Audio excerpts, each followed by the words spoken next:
compartilhar aquela mensagem sobre aqueles lugares mais elevados, que ele mostrou a situação do cristianismo degradado, ele falou uma palavra muito boa para nós. Irmãos, essa palavra não é para que a gente esteja apontando para os outros a situação dos outros. Oh, porque Deus ama cada membro do seu corpo. E todos os irmãos que nasceram no Novo Testamento estão nesse corpo de Cristo. São a igreja. Mas o irmão falou que Deus odeia, e aquela obra de Nicolaítas não é nada mais, nada menos do que esse cristianismo que a gente vê hoje, totalmente degradado, fazendo coisas contrárias àquilo que Deus quer. Então, irmãos, eu fiquei muito feliz. E até quando ele falou a questão do destruir aqueles lugares altos, eu pude perceber que a gente não vai sair por aí destruindo ídolos, nem destruindo postes, nem fazendo, né, nenhum tipo de situação desse tipo, mas destruir todos aqueles lugares altos que estão dentro de nós. E uma das coisas que mais me impressionou foi que a gente acha, no nosso meio não tem lugares altos, etc, etc, mas muitas vezes, se chegar um irmão novo aqui, a primeira coisa que você quer fazer com ele é levar logo ele a invocar o nome do Senhor. Olha, a gente invoca o nome do Senhor na igreja, viu? Então você, vem cá que eu vou te ensinar logo a invocar o nome do Senhor, para você invocar também o nome do Senhor. Ô, Oralê, você vai aprender a orar ali comigo agora. Irmãos, qualquer coisa que a gente coloca acima do Senhor, isso pode ser um lugar alto, e a gente precisa pedir ao Senhor que destrua isso de nós. Todos esses lugares que tomam lugar, tudo que toma o lugar de Cristo, que fica mais alto do que Cristo na nossa vida, na nossa experiência, precisamos pedir ao Senhor que derrube, que destrua. Irmãos, me impressionou muito a reunião da semana passada. E nessa semana, uma coisa que me tocou muito, muito, muito mesmo, é que hoje o irmão falou uma coisa assim que a gente até treme. Nós somos o caminho para o Senhor voltar. Os vencedores são o caminho para o Senhor voltar. Ele é o caminho, mas Deus está precisando de vencedores como caminho para que ele possa voltar. O irmão falou daquelas 3 dispensações. Eu não estou muito claro, vou tentar entrar mais um pouquinho nas profecias para perceber aquilo. Mas ele falou uma coisa muito rica. Na experiência de Adão até Cristo, né, 2000 anos, aliás, até Abraão 2000 anos, de Abraão até a primeira vinda de Cristo, mais 2000 anos são 4, e de Cristo, né, até a sua segunda vinda, mais 2000 anos. Nós estamos fechando agora 6.000 anos, irmãos. Certamente Deus virá. Nós não sabemos o dia, nem a hora, mas certamente o Senhor vai voltar. Só o Pai sabe a hora. Já tem muita gente dizendo que vai voltar em 2030. Não creia nisso. Não creia nisso. Não está lá na Bíblia isso. Então, irmãos, mas Ele vai voltar. E o que Ele quer? E como Ele quer voltar? Ele precisa de mim e de você como vencedores. Oh, que o Senhor tenha misericórdia de nós. Quando eu vi isso, eu olhei para mim mesmo e falei, Senhor, eu estou tão aquém de ser um vencedor, mas eu não quero me preocupar com isso. Eu quero olhar para Ele. Até mesmo se eu quiser ser um vencedor, irmãos, eu já sou um derrotado. Eu preciso tomar Cristo como aquele que vence em mim. E quando o irmão começou a compartilhar essa mensagem, essa semana ele falou, não olhe para si mesmo. Esqueça de você mesmo. Olhe para o Senhor. É Ele que pode fazer alguma coisa por nós. E por você, por mim. Louvado seja o Senhor.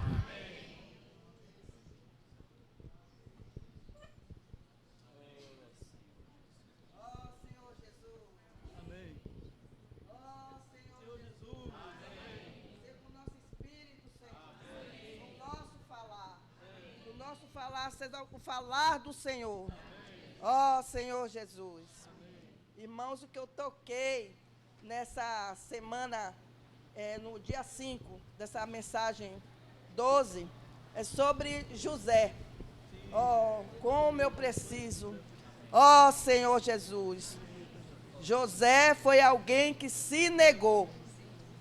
Irmão, eu toquei muito, muito essa mensagem. Ó Senhor Jesus, quando perdoou seus irmãos, José os consolou e lhes disse que não ficassem zangados com eles mesmos, mas se esquecessem do que lhe haviam feito. E disse que o fato de o haverem vendido como escravo fora iniciativa de Deus para a preservação da vida. Não se queixou a eles pelo que haviam feito, pelo contrário, considerou auxiliares de Deus. Eles haviam auxiliado Deus a introduzi-lo no Egito. Como é doce o relato da vida de José, por permanecer totalmente sob a orientação de Deus. Não houve necessidade dele se arrepender de nada do que fizera. Ele é uma ilustração viva daquilo que o Novo Testamento revela. Foi alguém que se negou, que não teve seu próprio interesse ou gozo, nem sentimento ou ambição pessoal. Ó Senhor Jesus, ou o próprio alvo. Tudo era para Deus e para seu povo. Ó Senhor Jesus. O relato da vida de José é a confirmação de Romanos 8, 28. E tudo coopera para o bem. Ó Senhor Jesus. Tudo coopera para o bem dos que amam. Ó Senhor Jesus. Ó Senhor Jesus, dos que amam em espírito e verdade. Aqui na nota de rodapé, fala, segundo o contexto, o bem aqui mencionado não diz respeito a pessoas, questões ou coisas físicas. Refere-se ao fato de ganharmos mais de Cristo. Ó Senhor Jesus, de o termos trabalhando em nosso ser, para sermos metabolicamente transformados. Ó Senhor Jesus, e por fim, para sermos conformados à sua imagem, à imagem do Filho de Deus. Isto é, para sermos introduzidos na plena filiação. Amar Deus nos faz cuidar do seu desejo e estar disposto a nos coordenar com Ele.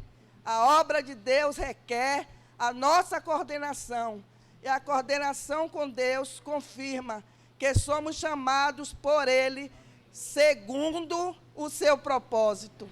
Isso se refere à determinação intencional no plano de Deus. O propósito de Deus é produzir muitos do seu primogênito.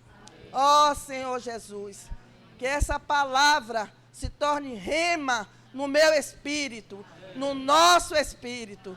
Louvado seja o Senhor.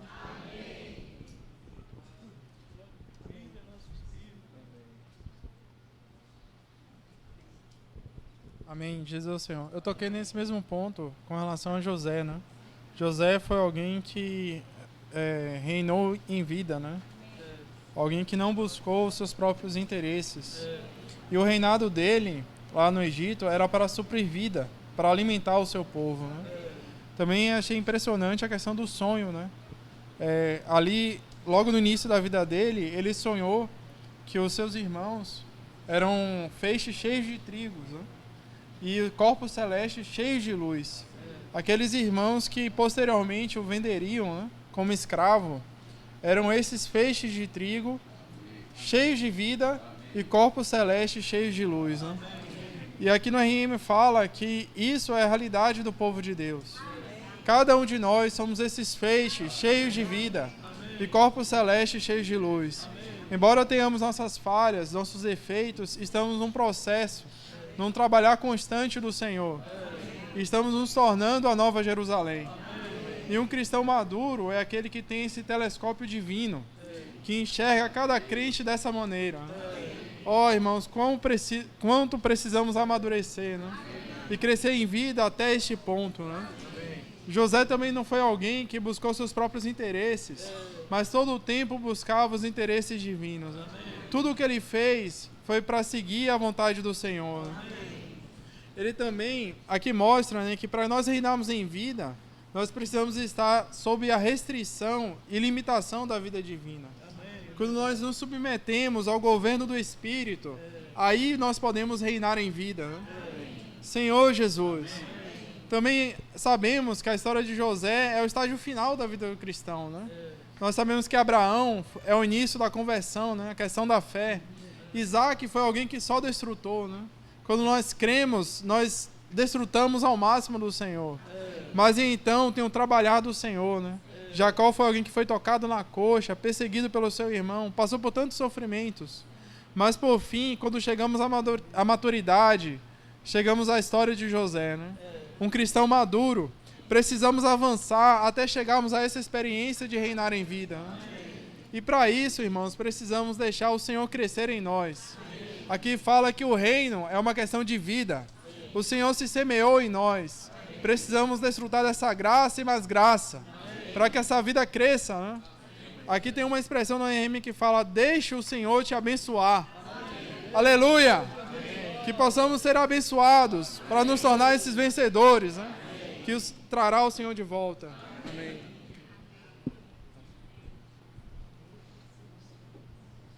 Amém.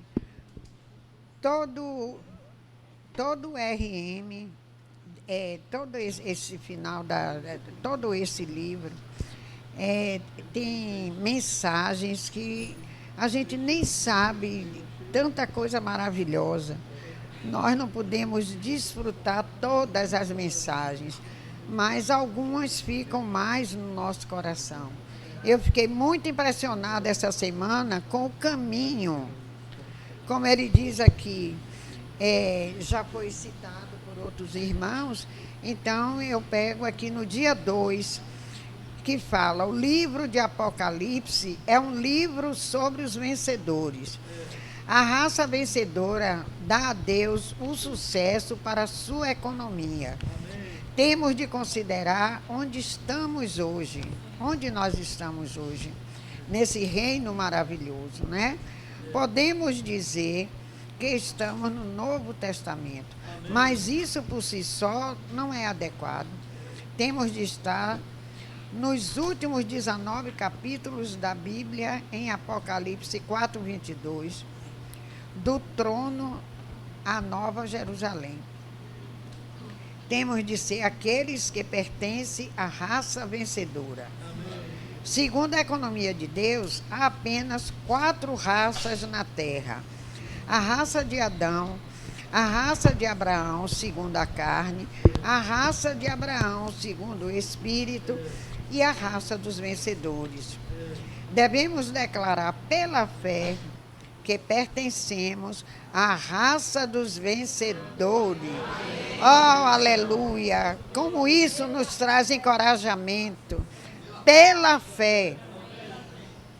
Essa fé maravilhosa que o Senhor colocou na nossa vida, no nosso ser, no nosso espírito. O livro de Apocalipse mostra que sem os vencedores, Cristo não pode voltar. Sabemos que Cristo é o nosso caminho, porém, das profundezas do seu coração, Cristo diria aos vencedores: são o seu caminho. Sem Cristo, não temos um caminho, mas hoje, sem os vencedores, Cristo não tem o caminho. Os vencedores são o caminho para que Cristo volte. Então, eu fiquei muito impactada com isso. Ele não volta se eu não tiver um caminho para ele. E ele também não volta se não tiver um caminho para nós. Ó Senhor, quanto eu agradeço a restauração do Senhor, que tem nos dado essas palavras. Quando a gente está na palavra, no Espírito, ó Senhor Jesus, que maravilhoso. Nós não podíamos estar em lugar melhor do que esse lugar. Esse é o lugar em que Deus fala pela boca dos seus filhos. Amém. Jesus Cristo é o nosso Senhor. Amém. Amém, irmãos. Jesus é o Senhor. Vou tremer um pouquinho porque eu estou com vergonha. Mas o Senhor falou tremendamente ao meu coração essa semana. Senhor Jesus. Na parte de José, né? Que fala assim: não foi preciso que José perdoasse os seus irmãos, porque não os culpava. Ele recebeu tudo o que os irmãos lhe fizeram como algo da parte de Deus e consolou os que o tinham ofendido. Que graça e que espírito excelente ele tinha. No meio da semana eu recebi o diagnóstico de autismo na minha bebê. E aquilo acabou comigo. Eu queria encontrar culpas, né? Mas no dia seguinte, pela manhã, o Senhor falou tremendamente ao meu coração. Que sabemos que todas as coisas cooperam para o bem daqueles que amam a Deus, daqueles que são chamados segundo o seu propósito. E quando ele falou todas, ele não falou só as coisas boas, ele falou todas, as boas e as que a gente considera ruins.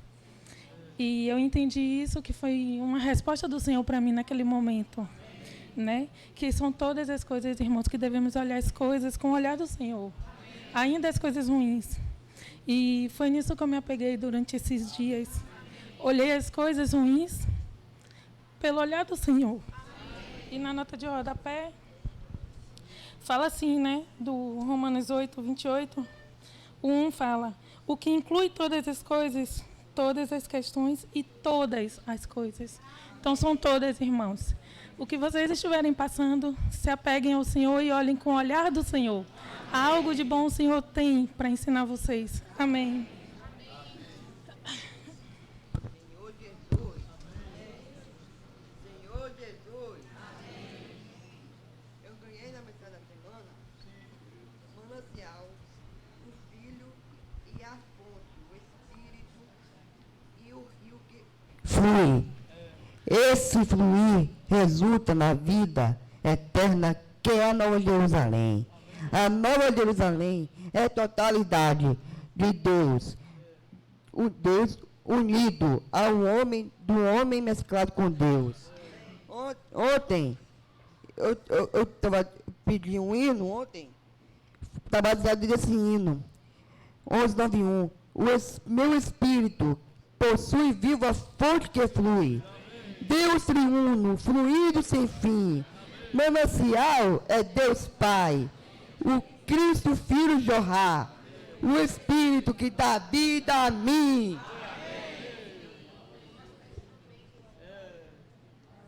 Irmãos, Senhor Jesus, aqui no Algarismo Romanos 1, letra D, diz: a salvação completa de Deus é para nós sermos salvos na vida de Cristo, a fim de reinarmos nessa vida pela abundância da graça e do dom da justiça. O dom da justiça é a redenção judicial de Deus, aplicada a nós de maneira prática. Graça é o próprio Deus como nosso suprimento, todo o suficiente para a nossa salvação orgânica. Em Romanos 17 ele diz: pois pela ofensa de um só, a morte reinou por meio de um só. Muito mais os que recebem a abundância da graça e do dom da justiça reinarão em vida por meio de um só, Jesus Cristo. Muito mais, irmãos, muito mais. Esse muito mais, ele fala também em Gálatas 5:9, é muito mais. É pouco a pouco, é de graça, de glória em glória, mas é muito mais, né? E outro ponto aqui também que ele diz aqui: para reinarmos em vida, a fim de sermos vencedores do Senhor, precisamos ver que fomos regenerados com a vida divina, espiritual, celestial e régia.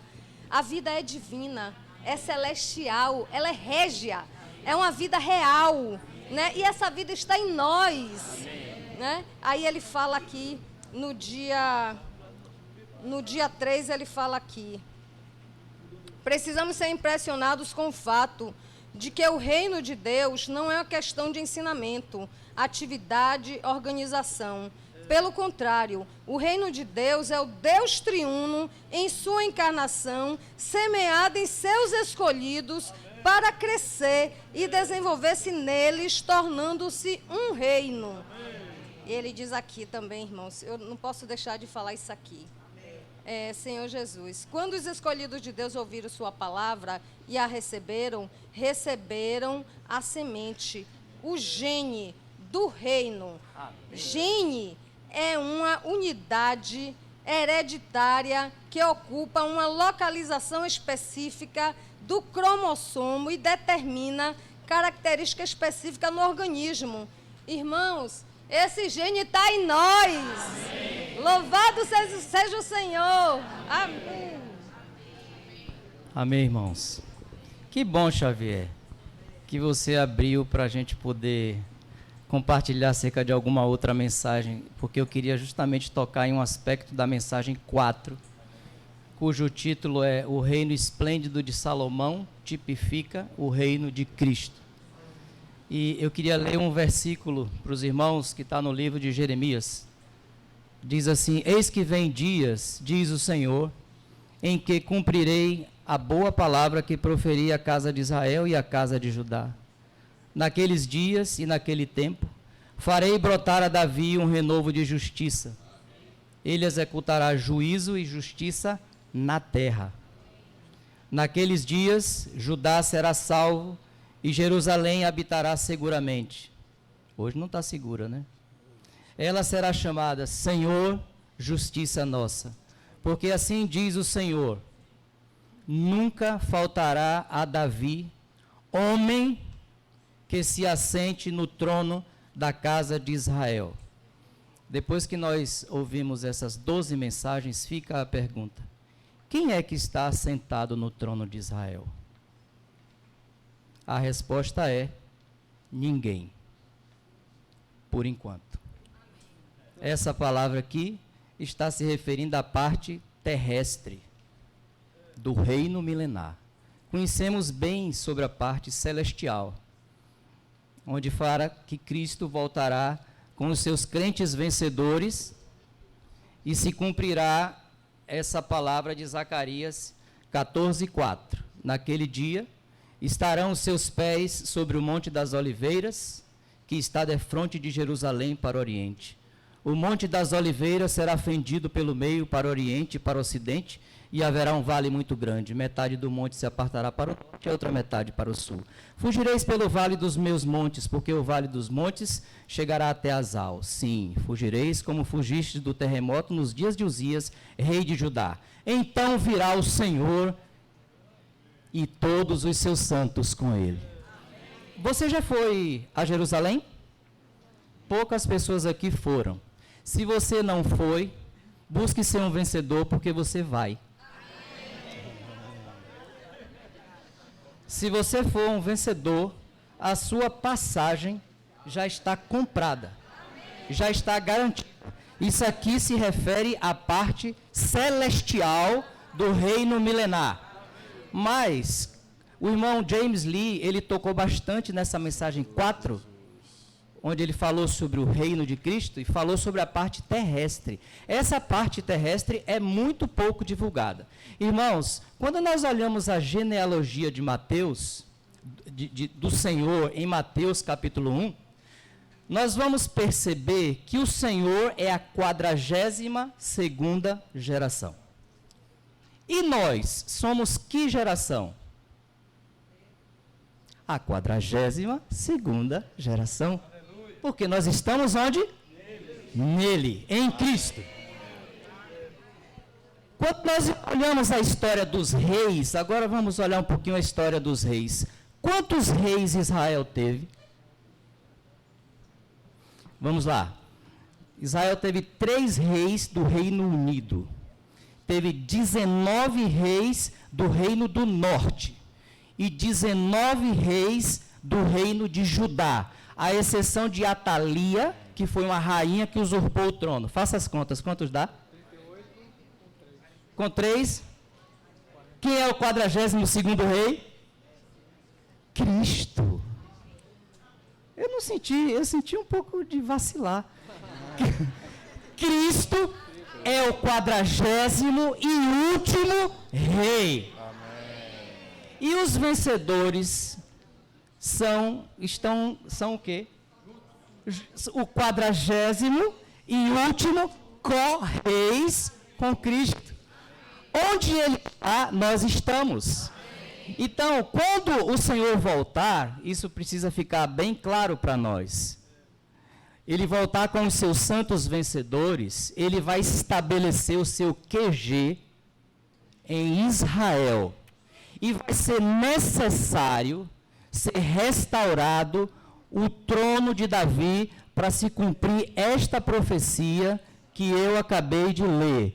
Esta profecia ainda não foi cumprida, mas você e eu, nós veremos o Senhor Jesus se sentar no trono de Davi como homem. Você quer ver isso? Eu anelo ver isso. Ele é o último rei de Israel. O último rei de Israel foi Zedequias, que ele foi morto por Nabucodonosor. Na verdade, os seus filhos foram mortos na frente dele. E depois que ele viu os seus filhos morrerem, os seus olhos foram perfurados. Cena cruel. Depois disso, houve o cativeiro da Babilônia. Isso foi em 586, porque o reino do norte terminou em 722 com o cativeiro da Assíria. E em 586 começou o tempo dos gentios, lembra de Lucas 21, 24? Até que se complete o tempo dos gentios. O reino de Judá nunca tinha tido alguém que governasse Judá. Sempre foram reis, mas Nabucodonosor passou a governar Judá. Depois vieram os medo-persas, depois vieram os gregos, depois vieram os romanos, otomanos e por fim os ingleses, até 1948. Mas até hoje, eles ainda estão sob governo gentio. Então, irmãos, essa lacuna de tempo não tem rei em Judá. Precisa restaurar o trono de Davi. Nós cantamos todos os dias, desculpa, eu estou me alongando, eu já vou terminar. Nós cantamos todos os domingos, Jesus é o nosso rei, Jesus é o nosso rei. Sim, nós cantamos, mas onde está o nosso rei? O nosso rei está no seu ministério celestial. Amém. E o reino dele está se desenvolvendo em realidade. Mas um dia haverá manifestação. E nós queremos e vamos estar nessa manifestação. Então, de forma dupla, ele vai se sentar e restaurar na parte terrena do reino milenar, e ele vai reger as nações com cetro de ferro. Não é mais cajado, a tua vara e o teu cajado me consolam. Cajado é doce, cetro é rígido. Ele vai reger as nações com cetro de ferro. E eu, pela fé, olho aqui e vejo muitos correis. Vocês creem nisso? Eu também creio. Louvado seja o Senhor. Que pena que esse RM dos reis está acabando, mas vem amar o Senhor agora. Amém, irmãos. Louvado seja o Senhor. Estamos aprendendo Cristo. Senhor Jesus. Gostaria de falar para os irmãos que para mim é uma luta assim muito grande, né? Levantar para compartilhar. E parece ser uma obrigação. Mas eu ganhei muito no domingo passado, quando o irmão compartilhou que compartilhar não é uma obrigação. É uma questão de encargo. Senhor Jesus. E eu pude sair daqui meditando nisso. E na mensagem, nessa mensagem 12, no áudio, o irmão ele fala, né? Nós precisamos preparar durante a semana, né? Algo para edificar a igreja. Senhor Jesus, né? E realmente eu pude assim meditar e perceber que o nosso encargo é o Senhor Jesus. Senhor Jesus. Eu gostaria de ler aqui a mensagem de sexta-feira, né? Reunião ministerial. Senhor Jesus. Lê aqui assim: o Deus triuno, é algarismo 2, né? O Deus triuno criou o homem tripartido para ser um vaso para contê-lo. Senhor Jesus. E o que mais me impressionou, e ainda continua me impressionando, né? Eu continuo meditando muito nisso e orando ao Senhor nessa mensagem aqui, nessa frase, né? Assim, precisamos ser vasos abertos ao Senhor continuamente. Senhor Jesus, recebendo o dispensar divino para a expressão de Deus. Eu vou repetir, irmão. Precisamos ser vasos abertos ao Senhor continuamente, recebendo o dispensar divino para a expressão de Deus. Essa mensagem ela fala muito sobre a questão do dispensar do Senhor. O Senhor está sempre se dispensando. Na conferência também, o irmão ele falou nessa conferência que o Senhor está constantemente se dispensando. Senhor Jesus, mas eu preciso estar aberto continuamente. Aí eu parei para meditar e disse, poxa, Senhor, às vezes eu me volto para o Senhor, me abro ao Senhor, começo realmente a receber o dispensar do Senhor. Mas às vezes eu Às vezes eu não estou mais aberto, tem momentos que eu não me encontro mais aberto. Senhor Jesus. Aí eu digo, Senhor, né, como eu preciso exercitar o meu espírito constantemente, né, realmente vem a questão de orarmos sem cessar, a fim de eu estar aberto, né, recebendo esse dispensar. Né, e esse dispensar realmente nos conduz no encargo do Senhor, de edificarmos uns aos outros, né, de edificarmos o corpo. Aí só esse finalzinho aqui, irmão, é bem pequeno aqui. Se permitirmos que o Deus triuno leve a cabo o seu dispensar refinado e afável ao nosso ser tripartidos, todos os dias cresceremos em vida mediante o seu crescimento em nós. Aleluia. Amém. Amém. Eu prestei atenção ao compartilhar dos irmãos e também o meu sentimento é de falar da mensagem dessa semana, a última, quando acho que quase todos os irmãos tocaram em um personagem, José, personagem de fundamental importância na economia de Deus.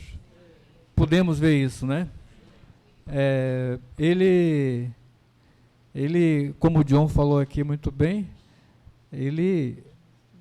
talvez nós estamos nos aproximando de viver esse tempo, não é? É um tempo de expressar maturidade. José, irmãos, nós estamos na igreja e de acordo com o que nós vimos nessa mensagem, nós podemos ver que José deve ser um grande encorajamento para nós. A irmã ali lembrou, ela leu a referência na mensagem e a nota lá de Romanos 8, 20, 28. Todas as coisas cooperam para o bem. Irmão, nós estamos na igreja. Quem pediu isso? Você pediu? Você sabia que ia estar aqui um dia? O melhor lugar. Então, todas as coisas cooperam. Nós não podemos reclamar de nada aqui. Não podemos reclamar. Certo? Quem arranjou isso aqui foi o Senhor.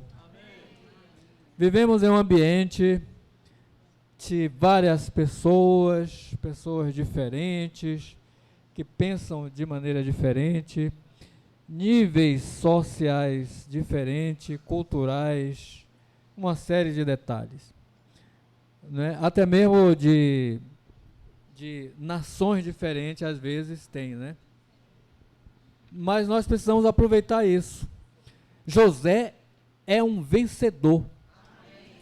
E qual foi o viver de José? Submisso ao Senhor, submisso a Deus. Ele não reclamou de nada. José enfrentou injustiça. Você suporta isso? Certo? Ele foi perseguido por uma coisa que ele não fez. Não é? Confiavam muito nele, mas o chefe dele, a mulher do chefe dele se encantou com ele. Que tal? E agrediu, partiu para cima. Não é? Não esperou, agrediu, queria ele. O que foi que ele fez? Ele correu, fugiu. Você já pensou que teste? Né? É um teste. Ele foi um vencedor nessa questão. Ele sofreu injustiça. E você pensa que o senhor não estava vendo aquilo ali, não? O senhor estava vendo tudo. Tá certo? Então, o Senhor está vendo tudo que você faz, irmãos. Nós queremos ser vencedores, né? Eu fui encorajado com isso que Frost compartilhou aqui. Todos nós vamos estar lá, né? Podemos ver o Senhor como homem sentar no trono de Davi. Porque o trono, na verdade, é dele. Mas ele quer que estejamos lá para contemplar isso. É por isso que, às vezes, se reclama, que mundo é esse? Irmãos, o mundo é uma situação fora de controle. Quem é que resolve nada aí? Quem vai resolver nada? Quem conserta isso aí? Quem é que dá jeito nisso? Fora de controle. Mas isso precisa acontecer, que é para poder o Senhor voltar. Tá certo? Então, irmãos, atenção. Atenção, viver a vida da igreja não é uma questão de estar pensando tanta coisa, de oba-oba, de defender interesses, de defender, né, o seu núcleo, o seu raio society, suas ideias. Não é um ambiente, não é esse ambiente. A vida da igreja é um ambiente para ser vencedor. Porque o Senhor precisa disso. Ser um vencedor quer dizer que ele vai desfrutar desses vencedores como primícias. Todos estarão na Nova Jerusalém. Mas quem é que vai dar esse prazer ao Senhor? Que o Senhor tenha misericórdia de nós. Senhor, amém. Amém. Não. Depois que eu compartilhar, nós vamos encerrar e um irmão, como é o nome do irmão? Luiz, né? Luiz, ele vai dar uma palavra com respeito ao serviço de saúde. Sim. Uma coisa que me tocou muito nessa mensagem foi que os vencedores, eles são aqueles que profetizam. Aqueles que são reis e sacerdotes. Nessa era, eles reinam com o Senhor. E hoje o nosso nível de desfrute não pode estar aquém de um rei. Devemos estar nesse nível aí de ser reis. E quando nós desfrutamos, como vencedores, também precisamos profetizar. Não é fácil levantar para falar pelo Senhor. Muitos irmãos têm muita dificuldade com isso. Tem muita dificuldade de falar do Senhor para os incrédulos, a falar do Senhor entre os irmãos. Mas quando a gente se nega, quando a gente põe de lado a vergonha, o medo do vexame, isso faz de nós vencedores. Vencemos a nossa índole, vencemos a nossa vergonha, e isso faz de nós um vencedor. Profetizar faz de nós um vencedor. Cadê o irmão? Olha aqui, me falei, né? Olá, irmãos. Amém. A gente entrou em comunhão com alguns irmãos médicos aqui, e a gente viu a necessidade de fazer um cuidado do corpo também com relação à saúde. Então, surgiu a ideia de que a gente começasse a também contemplar os irmãos aqui. A gente não vai fazer um levantamento aqui agora, mas indiscreto no WhatsApp, a gente vai pormenorizar como é que vai ser o funcionamento. Através dos irmãos mais experientes aqui, eles vão auxiliar a gente para fazer essa divulgação mais completa de como vai funcionar.